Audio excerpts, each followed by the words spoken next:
Ndër të gjitha ato të cilat ka krijuar Allahu i madhëruar për të pasur nevojën njëri tjetrit, një prej tyre është edhe familja.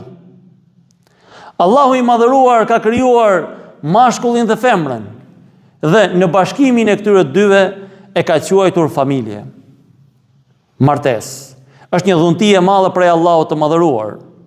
E martesa nuk mund të ndodhë kurse si ndryshe vetëm se midis një burrit dhe një gruaje me lejen e Allahut të madhëruar.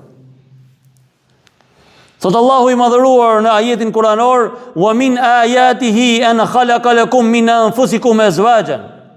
Dhe prej argumentave të Allahut të madhëruar është se ai ka krijuar nga ju bashkëshorte.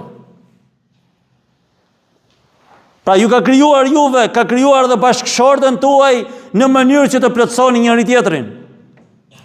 Në mënyrë që të ketë vazhdimsi kjo dynja, por ta ketë vazhdimsi në mënyrë të shëndosh, në mënyrë të mirë, në mënyrë ashtu si që kërkon Allahu i madhëruar.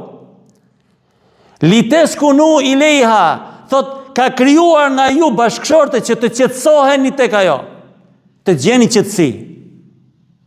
Sepse Allahu i madhëruar e din shumë mirë se jeta e përditshme e kësaj dynja e lodh njeriu. E lodh, e streson dhe shpeshherë edhe e çon drejt humbjes së shpresës.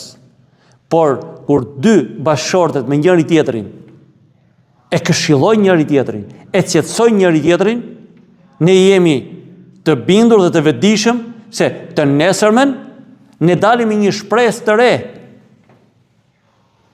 Shpeshherë kemi nevojë të bisedojmë njëri me tjetrin për të qarë hallet me njëri tjetrin, edhe pse ndoshta atë natë e dim se nuk do të ketë zgjidhje problemi, por duke folë me njëri tjetrin, qetësojmë zemrat tona dhe të nesërmen fitojmë forcën për të zgjidhur problemin që mund të kemi.